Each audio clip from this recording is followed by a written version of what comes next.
예, 안녕하십니까. 자, 오늘은 4차 산업혁명과 미래설계 제14주차 수업입니다.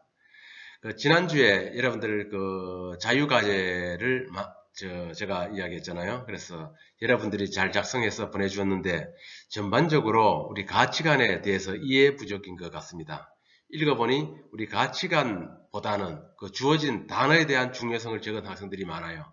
그래서 우리 오늘은 가치관에 대해서 한번 생각해 보는 시간을 갖도록 하겠습니다. 자, 오늘 수업 시작하겠습니다. 자, 오늘의 그 학습 목표는 우리 나의 가치관에 대해서 처음에 알아보고, 우리 조혜리의 창, 그리고 4차 산업혁명 기술에 대해서 우리 동영상으로 보는 걸로 하겠습니다. 자, 오늘 나의 가치관, 우리 가치관에 대해서 이제 이야기를 좀 하고자 하는데, 우리 지난주에 과제물을 자유에 맡기겠다 하고 제가 자율 학습을 하라고 우리 제가 이야기했잖아요. 그래서 여러분들이 이제 그 이메일로 많은 학생들이 보내주었어요. 그래서 읽어보니까 우리 핵심 가치관, 나의 가치관 상당히 중요한 겁니다. 근데 여러분들이 약간 좀 이해를 좀 잘못하고 있는 것 같아. 가치관에 대한 이해보다도 제가 과제를 부여했는데 그 과제 부여한 그 의미를 잘 모르는 것 같아요. 그러니까 핵심 가치관으로 이야기하니까 그 가치관보다는 거기에 대한 단어들 있잖아요. 그죠? 여러분, 단어의 중요성에 대해서 이야기를 많이 한 것 같아요. 분명히 그 위에 보면은 핵심 가치관은 어떤 일을 할 때 가장 중요하다고 우리 생각하고 매일 의사결정을 하는데 가장 중요한 영향을 미치는 핵심 가치는 무엇인가라고 이야기를 했잖아요. 그럼 거기에 대해서 이러한 관점에 대해서 써야 되는데 그렇지 않더라는 거지. 그래서 우리 나의 인생 미래 설계를 하기 위해서 있잖아요. 우리 나의 가치관이 매우 중요합니다.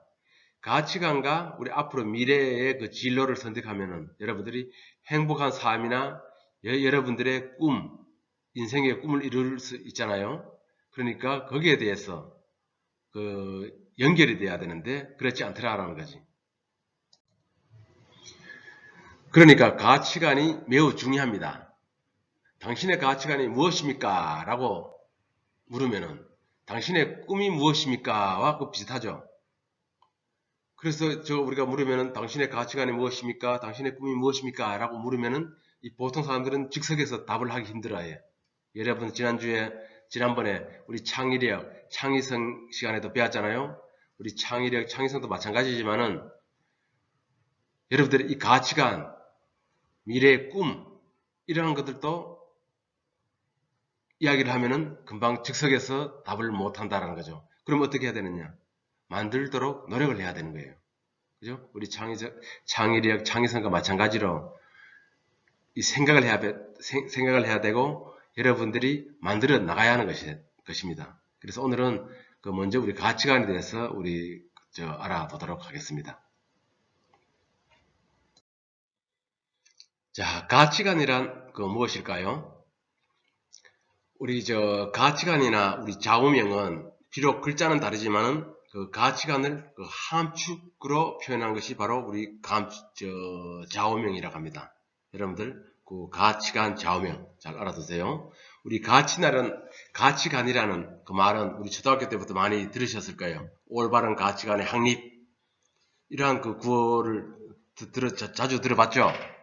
그래서 또 일상적으로 가장 많이 쓰는 그 용어 중에 하나입니다. 그런데도 우리 막상 자신의 가치관에 대해서 질문을 하면은 그 답이 바로 나오잖아요. 참 이상한 일이죠. 우리 창의성, 창의력 또 마찬가지. 여러분들은 창의적인 사람입니까? 라고 물으면은 이렇게 갸우뚱거린단 말이야. 그래서 우리 가치관의 그 의미를 우리 사전에서 한번 찾아봤어요.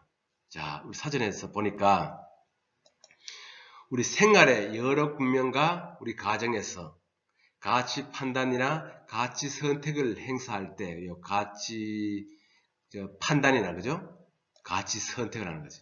이런 것을 행사할 때 일관되게 적용하는 가치 기준, 그죠? 그것을 정당화하는 근거, 혹은 여기는 신념의 체계적 형태를 말한다 그랬습니다. 신념의 체계적 형태를 말한다. 그리고 인간의 생활을 여러 문명과 가정에 따라서 뭐죠? 세계 간, 인간 간, 국가 간, 역사 간, 예술 간, 교육 간, 직업 간 이랑 무슨 간 이런 거 들으면은 우리 가치관 이야기 쉽겠죠. 이런 등의 어느 하나 혹은 전체의 통칭을 말하는 것이죠. 가치관이란 문자 그대로 가치를 보여주는 기준, 그죠? 가치를 보여주는 여러분들의 기준이라고.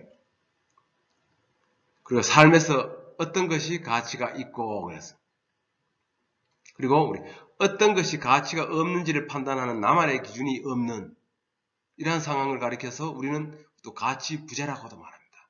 이 가치 부재가 무엇일까? 이것도 한번 생각을 해봐야 돼요. 여러분들 우리 유명한 사람들, 특히 우리 연예인들 가끔 가다가 우리 생명을 좀 안타깝게 선택하는 사람들이 있죠. 이러한 순간에 생을 포기하는 연예인들을 여러분들 가끔 보셨을 겁니다. 이때 사람들은 그 이유를 잘 이해를 하지 못합니다. 왜 그럴까? 왜 그 사람이 생을 마감할까라고 여러분들이 의문을 해요. 단지 업무상의 스트레스나 가로 이랬을까라고 추측을 하겠죠. 하지만 어떻습니까? 이 단계에서 일어나는 스트레스의 부담보다 어쩌면은 본인의 가치관에 많이 영향을 받겠죠. 안 그러겠어요? 그래서 그렇다면 왜 이런 일이 벌어질까? 그 이유는 바로 우리 가치관이 있다라고 보면 돼요. 이해되시죠? 그 가치관이 상당히 중요합니다. 여러분들, 우리 가치를 느끼는 기준은 어떨까요? 우리 사람들마다 똑같습니까? 다릅니까? 당연히 다르죠. 그리고 또 일찌감치 가치의 잣대를 갖고 있던 사람이 있는가 반면에 뒤늦게 가치를 발견하는 사람들도 있어요. 그리고 또 영원히 발견을 하지 못하는 사람들이 있어. 자, 여러분들은 어떨까요? 그래서 여러분들 이 가치관, 우리 4차 산업혁명과 미래설계 이 수업을 통해서 이 가치관을 빨리 찾아야 되는 거예요. 가치관이 얼마나 중요한지. 이 가치관에 대해서 해석을 잘못하다 보면 여러분들이 또 이 가치관을 발견하더라도 이 가치관을 설계를 할 수가 없어요. 그래서 우리 세 가지가 여기서 먼저 가치관 있는 사람하고 발견을 늦게 하는 사람하고 그 다음에 가치관이 발견을 하지 못하는 사람들이 있다. 이 중에서 가장 불행한 사람들은 어딜까요? 몇 번일까요? 우리 첫 번째 잣대를 갖고 있는 사람, 그 다음에 뒤늦게 발견하는 사람, 세 번째 영원히 발견을 하지 못하는 사람. 정답은 두 번째. 가장 불행한 사람들은 뒤늦게 가치를 발견하는 사람이라고 합니다.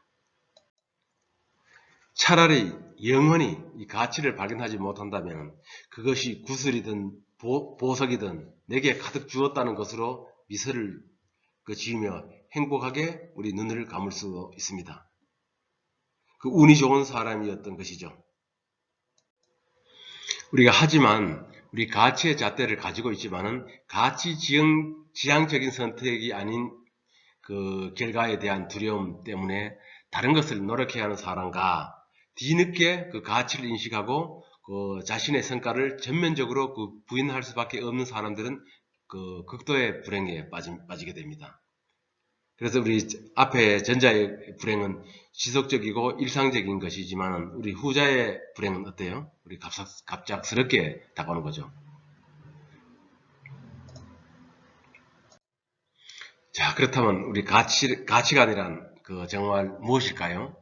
우리 아까 사전적인 의미와 같이 우리 가치관의 우리 하부 구조는요, 우리 직업관이라서 직업관, 국가관, 이성관, 핵분관 이런 것들이 상당히 많잖아요. 이 수많은 항목들로 우리 구성되어 있습니다. 우리 가치관은 하늘에서 뚝 떨어지는 것이 아니에요. 이런 개별적인 항목들이 형성한 가치의 평균이자 총합입니다. 총합. 그래서 이 문제는 이것을 형성해 나가는 것이 과정이죠. 가치관의 형성에는 끊임없는 다른 사람들이 개입을 하게 돼요. 예를 한번 들어볼까요? 우리 직업관. 직업관이라고 하면은 누가 우리 개입을 하게 될까요? 우리 부모가 개입을 합니다. 그죠? 그래, 돈을 잘 벌어야 한다, 명예로워야 한다, 뭐 이러한 좋은 직업을 의사가 되어야 한다, 판사가 되어야 한다, 이런 선택을 우리 부모가 관여를 할 수가 있는 거예요. 현실은 그 꿈이 아니다 등 뭐 이 조언과 이 강요는 어때요?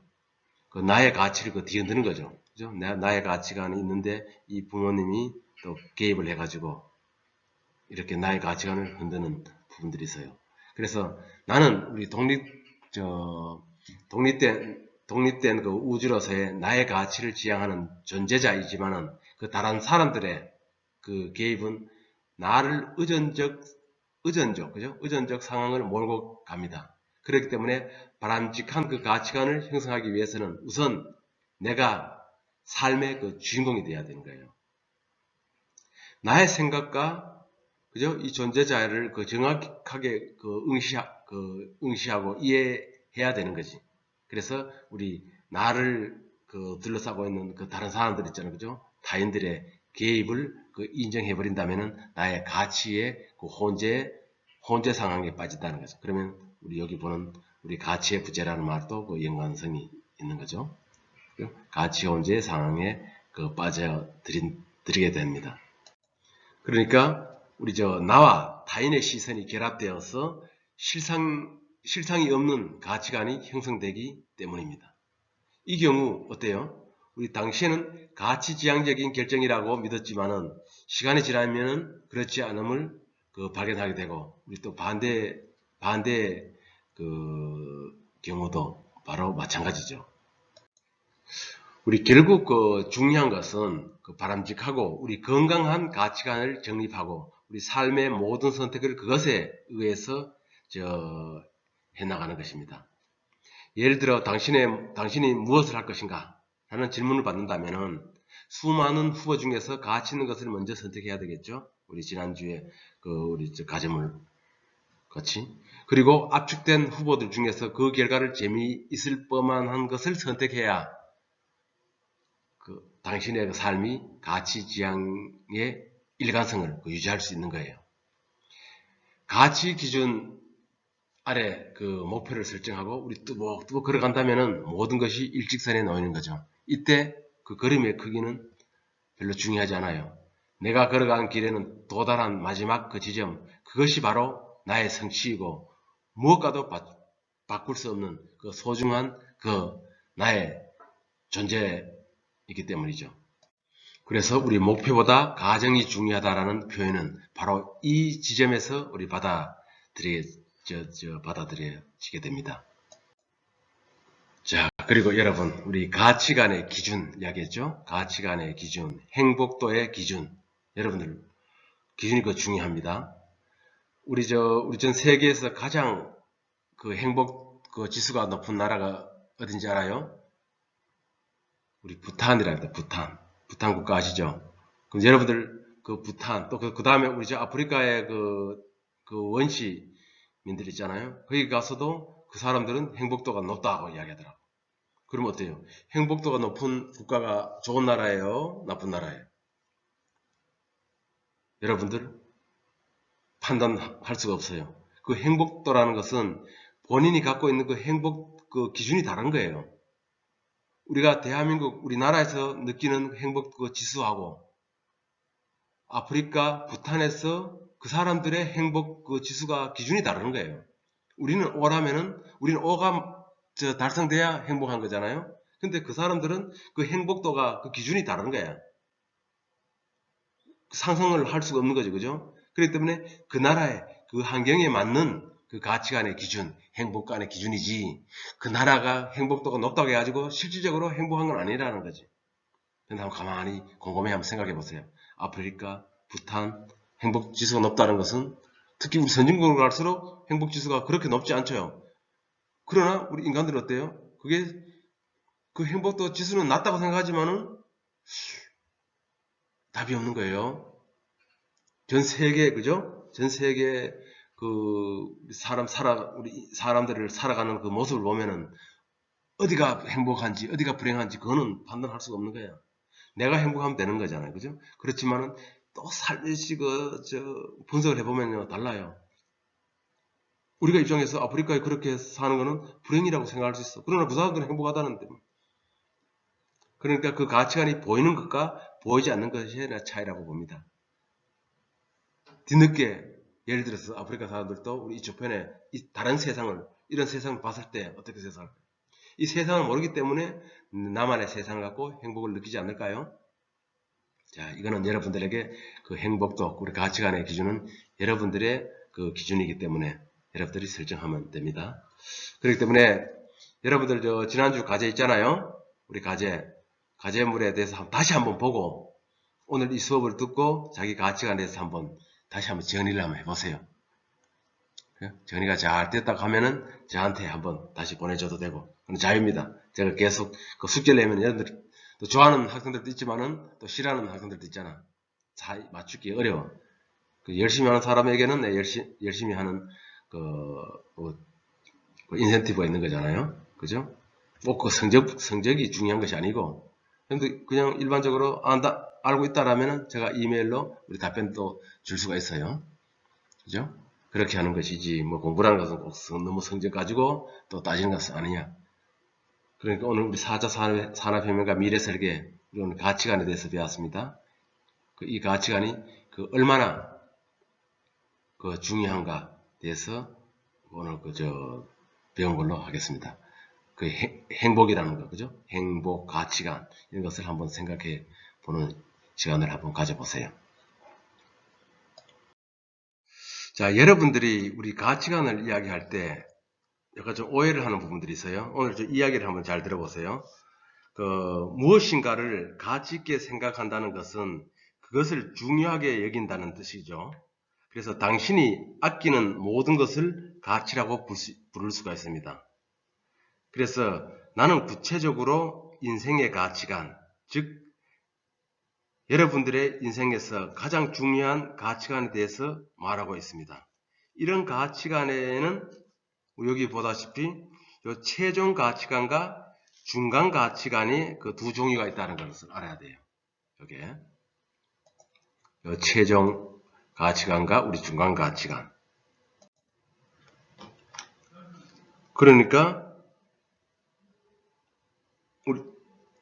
당신이 가장 가치 있게 생각하는 것은 무엇입니까? 라고 묻는다면은 여러분들은 당신은 우리 이렇게 이야기하죠. 우리 여기 앞에 있는 사랑, 가족, 돈 이렇게 이야기하는 사람들이 많아요. 이 가운데 우리 사랑은 뭐죠? 사랑이라는 것은 우리가 추구하는, 다시 말해 우리가 소망하는 감정 상태인 이게 최종 가치관이 되는 거예요. 이해되십니까? 우리 반대로 밑에 있는 가족과 돈은 우리 중간 가치관이라고 보는 거예요. 가족과 돈은. 왜 최종 가치관과 중간 가치관이냐 한번 이해를 해야 되거든요. 그래서 그것은 여러분 당신이 원하는 강점을 불러일으키는 도구에 불과한 거죠. 우리가 예를 들어서 우리 가족과 돈, 사랑을 하기 위해서 가족과 돈이라고 있는 거잖아요. 그래서 만약 내가 가족은 당신에게 무엇을 줍니까? 라고 묻는다면 뭐라겠어요? 내가 가족에게 당신은 무엇을 준다? 여러분들이 가족을 가치관이라고 했을 때는 요 사랑과 안정감, 행복이라고 대답을 할 수 있어야 되는 거예요. 결국 여러분이 최종적으로 가장 가치 있다고 여기는 것은 사랑, 안정감, 행복. 사랑, 안정감, 행복이 되는 거죠. 우리 비슷한 경우 돈일 경우에 있어요. 여러분 돈이라고 많이 쓰는 사람들도 있어요. 돈일 경우에는 돈은 당신에게 어떤 의미가 되죠 했을 때 당신에게는 무엇을 줍니까? 라고 이렇게 물을 수 있잖아요. 여기에서도 보다시피 돈은 단지 좀 더 근원적인 가치관이죠. 즉 당신의 인생에서 경험을 하고 싶어하는 강점을 얻기 위한 도구에 불과한 게 도구. 자유와 능력, 안정감 이런 것을 추구하기 위해서 이 돈이 필요한 거잖아요. 그래서 우리 인생에서 겪는 그 많은 난관을 여러분들은 우리 중간 가치관과 우리 최종 가치관을 구분하지 못하기 때문에 그래요.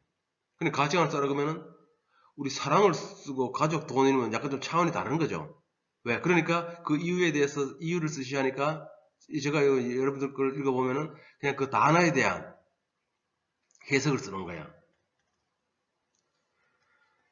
그래서 우리 구분하지 못 따라서 있잖아요. 그죠? 우리 사람들은 이제 여기에 대해서 물으니까 이제 여러분들 애매해지고 이제 고통스러운 거야. 우리 대체로 사람들은 중간 가치관을 추구하기에 바빠서 자신의 진정으로 원하는 최종 가치를 이루지 못하는 거예요. 그렇기 때문에 중간 가치와 이 최종 가치에 대해서 이해를 해야 된다는 거죠. 그래서 최종 가치관은 당신을 충족시키고 당신의 인생을 풍요롭게 가치 있는 삶을 만들 수 있는 거죠.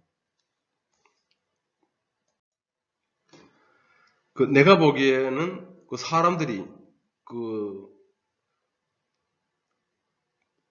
그죠? 가장 힘들어하는 것은 자신이 정말 중요하게 생각하는 것이 무엇인지도 모르고 목표를 세우고 그 목표를 이루고 이게 다야 하는 사람들이 많아. 그래 목표를 세울 때 여러분들의 가치관하고 이제 일치가 돼야 된다는 거잖아요.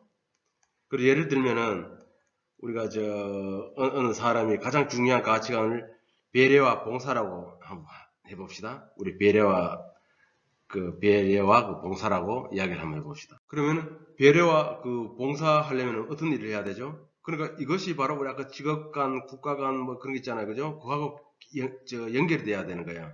그렇기 때문에 이런 가치관에 따라서 여러분들이 직업하고도 결부를 시켜야 되는 거죠. 단순 그냥 가치관에서 끝나면 안 된다는 거야.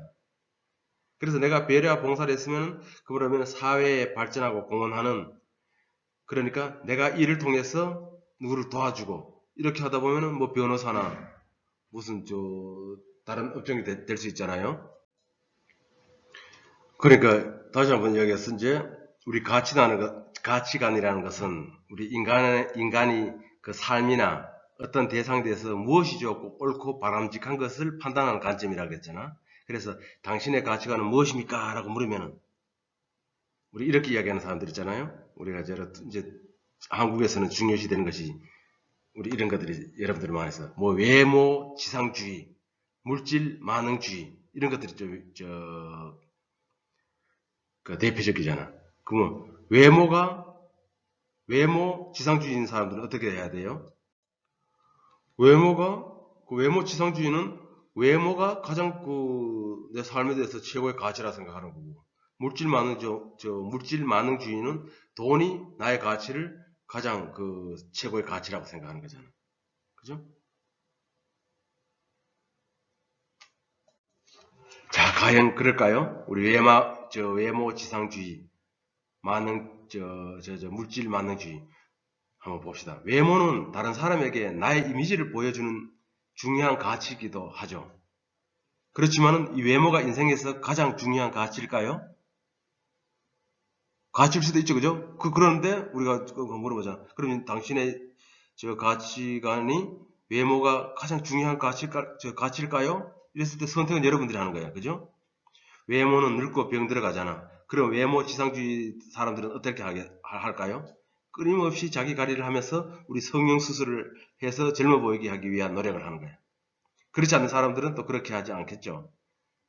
그렇게 하다 보면 어떻게 해요? 한계가 부딪힌단 말이야. 우리 몸은 늙어가는데 아무리 성형수술을 해도 안 늙는 사람들이 없잖아요. 그래서 외모는 결국에는 자연스럽게 늙기 마련이에요. 나는 외모의 가치를 떨어뜨리고자 이런 논리를 펼치는 게 아니라, 다만 외모 지상주의의 인생에서는 외모가 다라고 생각하는 사람들은 생각이 얼마나 편협한가, 편협한가를 지적하고 싶다라는 거지. 그죠? 우리 이제 교육적으로 이야기하려면. 반대로 우리가 물질 만능주의도 마찬가지예요. 돈이 있어야 내가 하고 싶은 취미를 즐기며 지긋지긋한 직장을 그만둘 수 있고, 어떻게 이야기하잖아. 로또 당첨되면 회사를 그만둔다라는 이야기를 많이 해요. 저는 안 그래요. 우리 교수님. 로또가 당첨되더라도 회사 생활, 사회생활을 한다는 거예요. 그렇지 않은 사람들은 약간의 우리 가치관이 좀 틀려요. 그죠? 돈이 인생의 전부가 아니라는 거지. 돈이 인생의 전부라는 사람. 자, 내가 일주일 뒤에 예를 들어서 죽는다고 생각해 봅시다. 그럼 일주일간에 당신은 무엇을 할 것인가? 이 과정을 통해서 자기 인생에서 정말로 중요한 가치를 떠올릴 수 있을 것이죠. 다니던 회사를 다니면서 돈을 벌겠다 하는 사람들은 없겠죠. 그죠? 만약 그런 사람이 있다면 그의 생각은 존중하겠죠. 그죠? 아무도 돈보다는 회사 동료들의 안녕과 남은 가족들을 위한 것이라고 저는 생각합니다. 우리 가치관은 나의 인생에서 우리 가치가 있는 것과 없는 것을 판단하면 되는 거예요. 세상에는 물질적인 것 외에도 많은 가치들이 존재하죠. 우리 사람, 교육, 명예, 지위, 재미, 즐거움, 이랬잖아요. 그죠? 사회적인 성공 등은 인생을 좀 더 가치 있게 행복하게 만들어준다라는 그 의미입니다. 자, 여기에서는 우리 조 해리의 창, 조 해리의 윈도우라고 이야기합니다. 여기 대해서 한번 알아보도록 하겠습니다. 인간의 얼굴은 사람과 서로 접촉하며 희로애락을 겪는 과정을 통해서 형성하겠죠. 상대를 모방하거나, 아니죠. 상대를 모방함으로써 표정이 생겨나고 다양한 사람과 접촉하는 과정에서 자신 안의 얼굴을 만들어 갑니다. 그래서 블라인드와 커튼이 드리워진 창에 비유해 가지고 우리 인간관계를 설명한 학자가 있어요. 그게 바로 우리 심리학자인 조 해리의 창이라고 합니다. 자신을 상하로 개폐하여 블라인드로 상대를 좌우로 개폐하는 커튼 있죠, 그죠? 커튼이라고 우리 가정을 했습니다. 그래서 블라인드를 활짝 열어 놓아도 커튼이 닫혀 있으면 빛이 방 안에 들어오지 못합니다. 반대로 커튼이 열려 있어도 블라인드가 내려져 있으면 마찬가지로 빛이 들어오지 못하는 거죠. 그래서 우리 밝은 빛이 방 안에 들어오려면 블라인드도 커튼도 동시에 활짝 열어야 되는 거예요. 그래서 우리 미국의 심리학자 제널드는 이를 자기 계시라고 불렀어요. 그래서 얼굴이 매력적으로 변하는 것은 바로 자기 계시가 원만히 이루어지기 때문이라고 이야기를 했습니다. 스스로에게 자신감을 잃고 마음의 블라인드를 닫아버린 사람의 얼굴은 어둡게 변해 가겠죠? 인간관계에서 많은 실망을 경험한 사람은 자신의 블라인드를 열기 전에 이미 상대가 커튼을 열어주지 않을 것이라고 생각하게 됩니다. 요즘 사람들의 얼굴에 활기가 없는 이유도 자기 계시에 문제가 있기 때문이죠. 그들은 자신의 블라인드를 닫고 방 안에 틀에 박혀 있으려고 합니다. 사람들과 어울리며 적응해서 나가려는 노력 없이는 좋은 얼굴이 될 수 없다는 것입니다. 그래서 아름다운 완벽함에 있는 게 아니라 부조화 속에 있다는 거죠. 그래서 항상 밝은 마음으로 살아가고자 하는 노력함에 따라서 얼굴은 점점 좋은 얼굴이 되어간다는 사실을 여러분들은 유심해야 합니다. 그러면 우리 조 해리의 윈도우를 한번 알아보도록 하겠습니다. 자, 조 해리의 윈도우이기 때문에 아까 블라인드 커튼 이야기했죠, 그죠? 이 창이라는 거예요, 창. 우리 다음 페이지에서 설명을 해드릴게요. 자, 우리 조 해리의 윈도우인데 한번 PPT 한번 볼까요? 우리 자신을 다른 사람에게 나타내 보이는 정도는 사람의 차이에 따라 있는데 타인은 나를 비추어주는 사회적 거울, 소셜 밀러라 이라는 말처럼 다른 사람의 반응 속에서 나의 모습을 비춰보는 일은 꽤 중요하다 그랬습니다. 그래서 자기 공개와 피드백의 측면에서 우리의 인간관계를 진단해 볼 수 있는 방법이 조 해리의 마음의 창이다 그랬습니다. 조헬의 창은 심리학자인 조셉 리프트와 헨리 인mem이라 했어요. 그래서 이 두 사람의 이름을 이 두 사람이 했기 때문에 이 두 사람의 이름을 해리 넣어서 조해리의 창이랍니다. 우리 한국 사람이 아닙니다. 우리 딱 보면 우리 한국의 우리 조해리라고 생각하는데 그것이 아니고 우리 조해리 그래서 윈도우라고 우리 명명하게 되었습니다. 자, 그러면은 여기서 우리 중요합니다. 우리 보통 요 시험에도 자주 나오는 것인데 여러분 조해리의 창이 무엇인가에 대해서 설명을 하고 또 조해리의 창이 시사하는 바가 무엇인가에 대해서도 둬야 돼요. 그래서 저는 이런 것들을 이제 시험을 자주 내고 합니다. 아까 윈도우라고 했잖아요. 우리 4개의 윈도우. 4개의 윈도우가 있으면은 우리가 그 앞에지도 나왔지만은 앞에는 뭐죠? 제일 앞에 열린 창이라 그랬어요. 열린 창. 그럼 열린 창은 나도 알고 남들도 알고 있는 자신이에요. 그죠? 우리 크게 이 윈도우를 크게 보면은 이래 봅시다. 오른쪽에 자기 자신이 알고 있다. 그죠? 자기 자신을 모른다. 여러분들 자신을 알아야 돼요? 몰라야 돼? 알고 있는 것이 좋죠. 그렇기 때문에, A와 C는 거고요. 이 왼쪽에 세로는 뭐냐? 주변 사람이 타인이 나를 알고 있느냐, 없느냐에 되는 거예요. 오른쪽은 자기 자신이 알고 있고 없고고, 세로는 있잖아요. 밑으로는 주변 사람, 타인이 나에 대해서 알고 있나, 없나를 알아보는 거거든요. 그래서 우리 앞에 보통 우리 마음의 창이 어때요? 이 마음의 창이 작으면 좋아요. 점점 넓으면 좋아. 우리 처음은 모르겠죠. 처음에는 내 자신도 나도 모르고 주변 사람들도 친구도 나에 대해서 몰라. 이러면은 창문이 상당히 작은 거야. 그죠? 그러면은 내 자신을 알리려면 어떻게 돼야 돼요? 내가 내 자신을 알려면은 시야 봅시다. 나는 모르지만은 여기 이제 보이지 않는 창인데 나는 모르지만은 남들이 알고 있는 자신이 있어요. 근데 나는 몰라. 여러분들 내 본인은 모르지만은 남들은 나를 알고 있다는 거예요. 그게 바로 우리 보이지 않는 창인데 그럼 어떻게 돼야 돼요? 남들은 알고 있기 때문에 어떻게 돼요? 내가 나를 알려면 남에게 이야기를 많이 들어야 되겠죠. 경청을 해야 되겠지. 경청. 키포인트, 경청을 해야 되는 거예요. 그러면 경청만 하면 되겠어요? 경청을 하고 나서 내가 나의 그 장점, 강점들을 알고 있을 거잖아. 그죠? 나의 좋은 점. 이 좋은 점은 더 개발을 해야 되겠죠. 그러나 나의 단점이나 나의 문제점이 있으면 어떻게 해야 돼? 성찰을 해야 되는 거예요. 고쳐나가야 되는 거지. 반성을 하고. 그렇지 하지 않으면은 내 자신을 알고 있다고 해서 끝나는 것이 아니라 알고 있으면 좋은 거는 더 좋게 하고 잘못된 것은 고쳐가지고 개선을 해야 되는 거죠. 그죠? 그럼 내가 훌륭하고 우리 좋은 사람이 되는 거야. 이해되셨어요? 상당히 중요한 겁니다, 이게. 우리 조해리의 윈도우는. 자, 그러면은 또 나에 대해서 이제 내가 알아서 나에 대해서 알기 위해서는 어떻게 한다고? 남의 이야기를, 그죠? 타인의 이야기를 가장 많이 들어봐야 돼요. 그러면 여러분들은 누가 이야기를 많이 들어보면 되겠어요?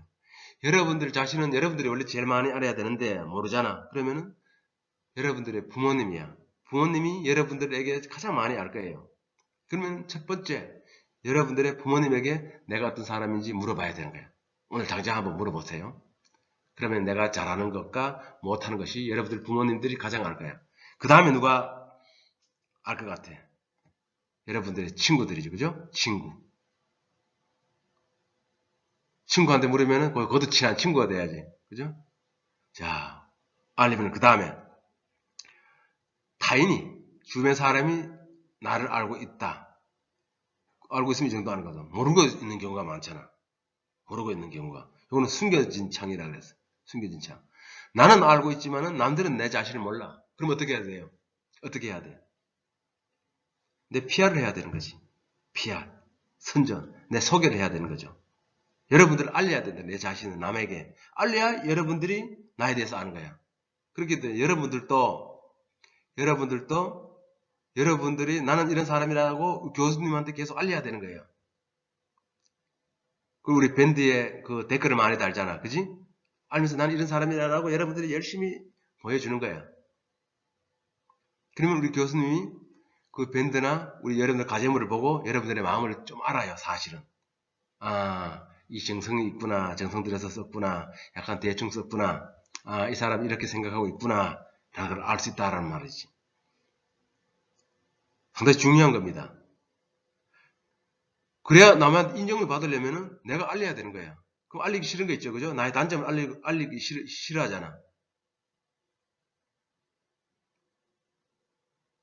그런 거는 어쩔 수 없는 거예요, 그죠? 그렇지만은, 어쨌든, 나의 창이 있잖아요. 이 작은 창을 점점 크게 넓혀 나가야 되는 거야. 그럼 이 저편에는 뭐죠? 미제창이야. 나도 모르고 남도 모르는 거야. 나도 모르고 남들도 내 자신을 몰라. 그게 미제창이라는 거야. 미제창. 그러면은, 이것을 계속 넓혀가려면 이 미제창을 없애려면 어떻게 되는 거예요? 없애려면. 내가 남인데 이야기를 많이 듣고 경청을 하고 이렇게 되면 점점 이 창문이 넓어서 오른쪽으로 가겠죠. 그죠? 점점 커지겠지. 그럼 밑에서도 이 창문을 점점 키운단 말이야.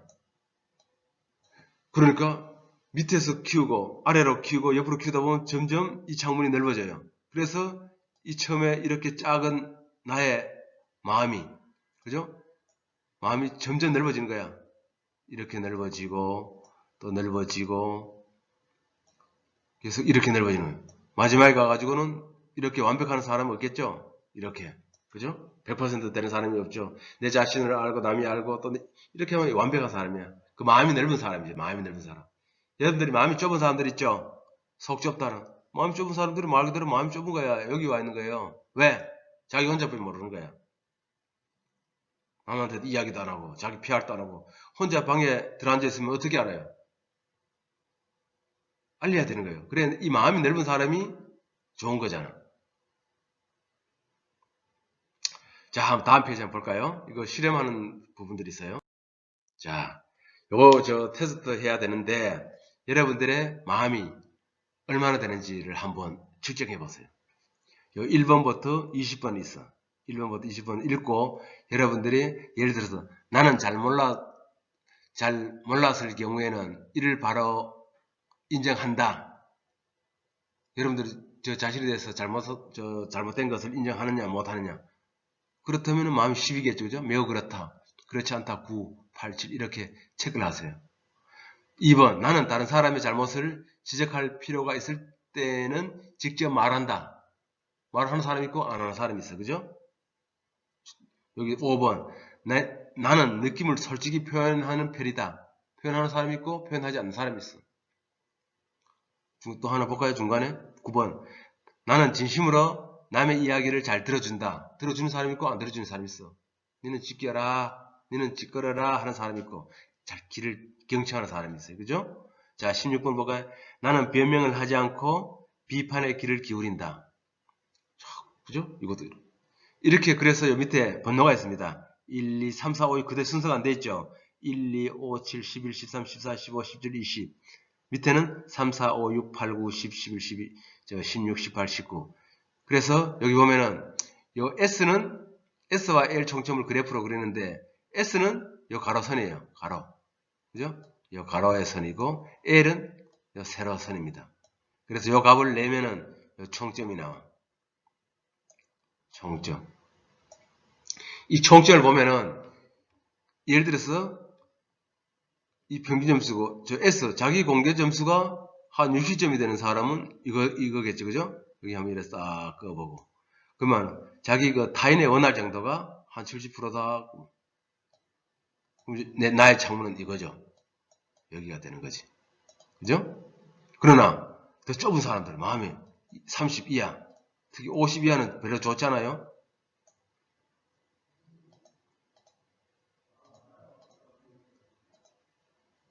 지우개 안 없어지네. 그죠? 이런 50 이하에 있는 사람들은 마음이 좁은 사람들. 그러니까 이 마음을 여기 있으면 점점 키워 나갈 수 있도록 여러분들이 그 연습을 해야 되는 거예요. 사실은. 아셨어요?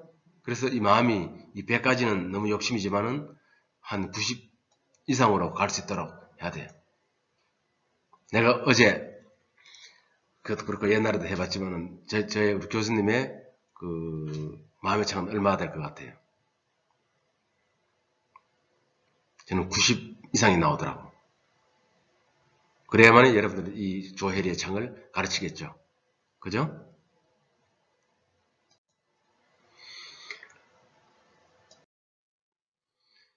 여러분, 그리고 우리 강점과 장점 한번 알아볼까요? 우리 여기 또 누구죠? 이분이 우리 유명한 그 피터 드러커입니다. 사람은 뭐라고 그랬어요? 사람은 강점을 통해서만 성과를 만들어낼 수 있다. 여기 상당히 우리 중요한 이야기를 했어. 약점으로는 성과를 낼 수 없다 그랬습니다.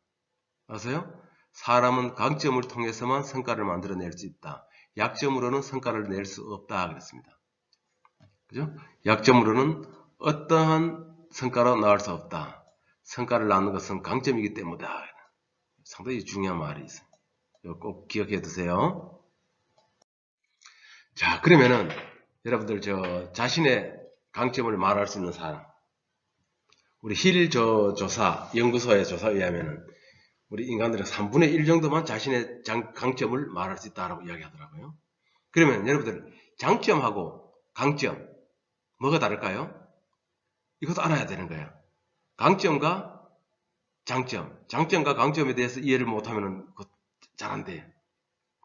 그럼 장점은 뭘까요?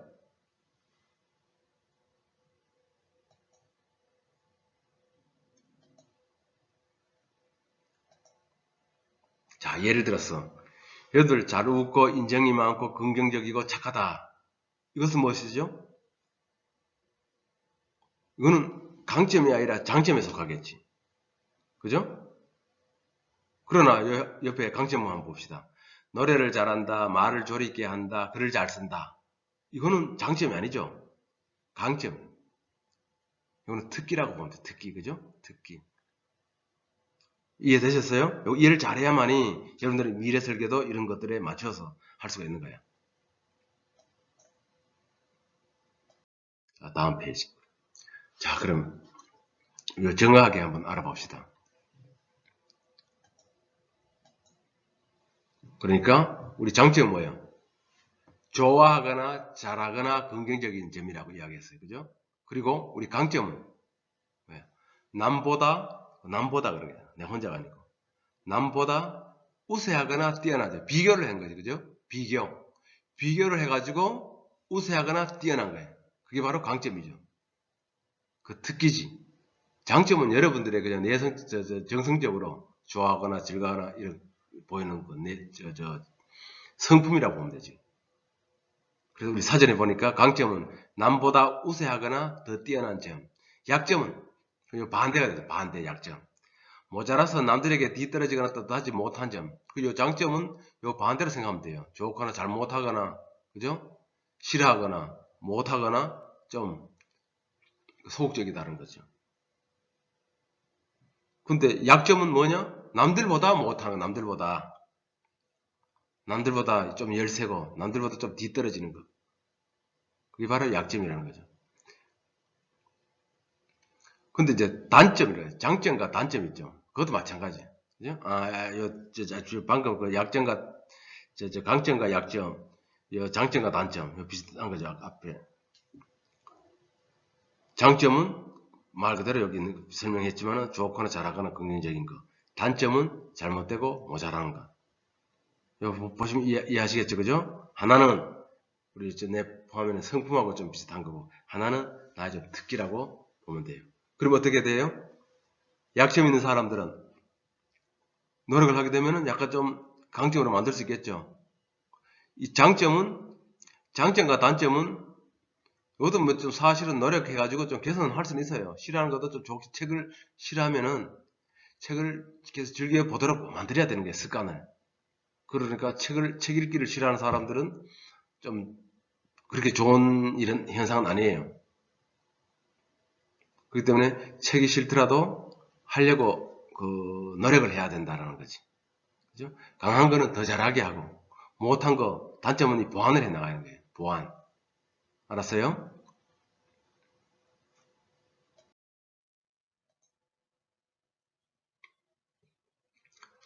우리 사자와 우리 하마가 싸우면, 사자는 빠른 움직임과 날카로운 이빨, 무리 행동과 발톱 공격, 몸무게가 200kg 나가는. 하마는 커다란 입과 송곳니, 물속에서 최적화된 피부와 짧은 다리, 몸무게는 1에서 3톤이거든. 자, 누가 읽을까요? 우리 온라인 상으로 우리 수업을 하다 보니까 답을 못 듣는다. 어떻게 답을 할 거예요?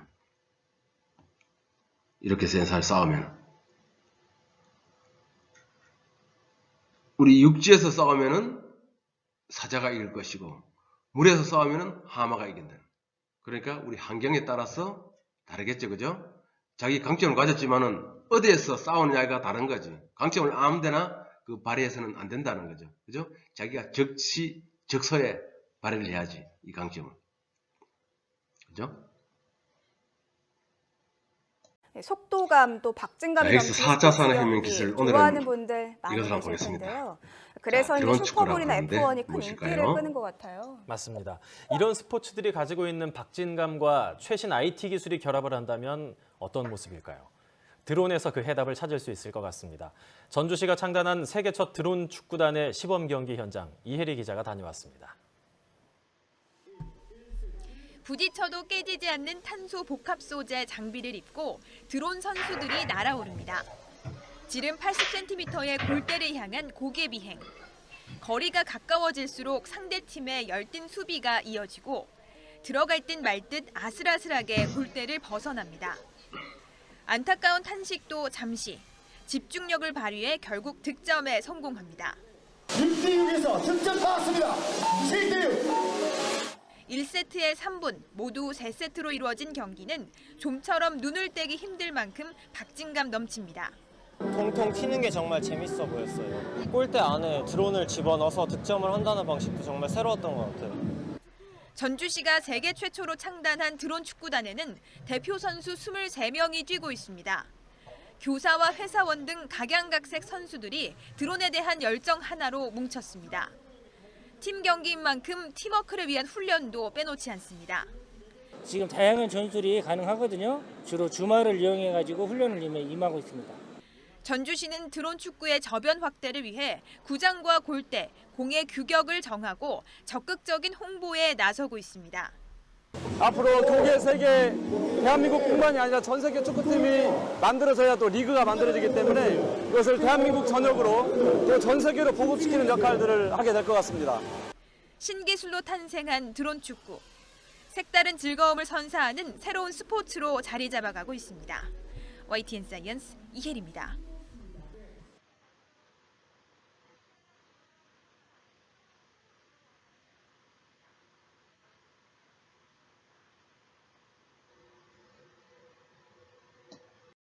(100년의) 역사를 지닌 미국 로펌 자, 베이커 다음은 호스테틀러의 AI 최초의 변호사. 인공지능 변호사 로스가 감사합니다. 입사했습니다. 로스는 IBM사의 슈퍼컴퓨터인 왓슨을 바탕으로 만들어졌는데요.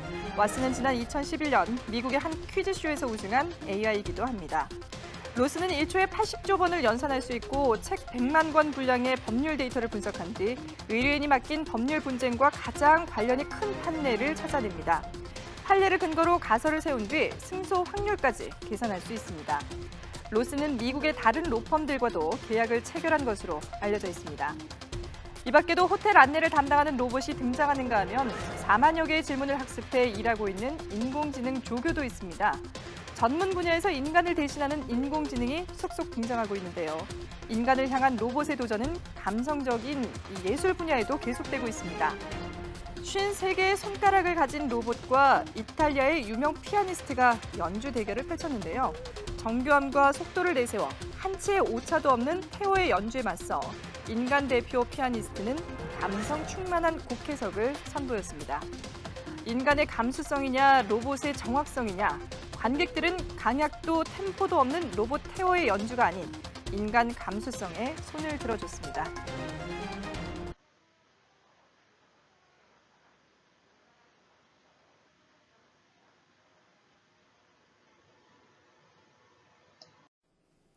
미래를 다음은 상징하는 그 대표적인 진화하는 키워드, 로봇. 바로 로봇입니다. 로봇이라는 용어는 사람 대신 일하는 기계인간이라는 의미의 로보타에서 유래했습니다. 최초의 로봇은 1939년에 나왔습니다. 뉴욕 세계 박람회에서 소개된 엘렉트론인데요. 완벽하게 자동화된 것은 아니었지만 26가지의 간단한 행동을 할 수 있었습니다. 귀엽게 생겼죠. 자, 이후 로봇 기술은 눈부신 성장을 거듭하고 있습니다. 산업용 로봇에 이어서 인간형 로봇도 나왔고요. 학습을 통해 발전하고 상황에 따라서 능동적으로 대처할 수 있는 인공지능도 개발되고 있습니다. 하지만 이런 로봇의 등장이 인간에게 항상 좋은 일만 가져다주는 것은 아닙니다. 로봇이 인간의 일자리를 빼앗으면서 실업자로 전락하는 경우가 많아지고 있기 때문인데요. 오늘 사이언스 이슈는 로봇과 인간의 일자리 경쟁을 짚어보겠습니다. 먼저 신경은 기자입니다. 작고 초라한 판잣집. 가난한 소년 찰리가 가족들과 함께 힘겹게 살아가는 공간입니다. 치약 공장에서 일하던 아버지는 공장이 자동화되면서 일자리를 잃게 되고 가족의 생활은 더욱 곤궁해집니다. 이 같은 일은 현실에서도 일어날 수 있습니다. 뭉툭한 원뿔 모양의 로봇이 불빛을 깜빡이며 돌아다닙니다. 경비 로봇 K5입니다. 이 로봇은 자동차의 번호판이나 사람의 얼굴을 인식할 수 있습니다. 위험 상황이 발생하면 경보음을 울리고 인간 경비원에게 알려 범죄를 예방합니다. 한 번 충전하면 24시간 동안 순찰 활동을 할 수 있는 데다 대여 비용도 1시간에 6.25달러, 우리 돈으로 7,000원 정도입니다. 음식을 만드는 로봇도 등장했습니다. 로봇이 고기와 치즈 등을 빵 위에 차곡차곡 쌓습니다. 겨자 소스와 케첩도 빵에 골고루 묻혀 햄버거를 완성합니다. 햄버거를 자동으로 만드는 로봇, 이른바 버거봇입니다. 버거봇이 상용화되면 350여만 명에 이르는 미국의 패스트푸드 매장 종사자들은 일자리를 잃게 될 가능성이 높습니다. 이처럼 다양한 로봇의 발달로 인해 2030년에는 일자리 20억 개가 줄어들 것이라는 전망도 나왔습니다. 특히 국내 제조업 분야에서는 이 같은 현상이 더 빠르게 나타날 수 있습니다. 국내 제조업이 전기, 전자와 자동차 등 자동화하기 쉬운 분야 중심으로 이루어져 있기 때문입니다. 실제로 우리나라는 제조업 노동자 10,000명당 제조 로봇 숫자를 의미하는 로봇 밀도가 다른 국가에 비해 훨씬 높습니다. 2013년 기준 한국의 로봇 밀도는 437대로 세계 1위입니다. 세계 평균인 62대에 비해 7배 높은 수치입니다. 또 앞으로 10년간 로봇 도입으로 인한 국가별 인건비 절감률을 살펴보면 한국은 33%로 세계 평균 16%의 2배가량 높습니다. 그만큼 사람의 일자리가 줄어드는 셈입니다. 기계화라든가 자동화, 로봇화라든가 또 정보화를 통해서 생산직 근로자, 특히 기능직이라든가 단순 노무직 이런 쪽의 직업들은 상당 부분 아마 직업도 많이 줄어들 것이고 일자리도 많이 감소할 것으로 예상됩니다. 로봇과 인간의 일자리 경쟁 시대. 가까운 미래에 로봇이 인간을 대체하는 제3의 산업혁명이 도래할 수 있다는 전망도 나왔습니다. 진화하는 로봇과 인간의 공존법 마련이 시급합니다. YTN 사이언스 신경은입니다.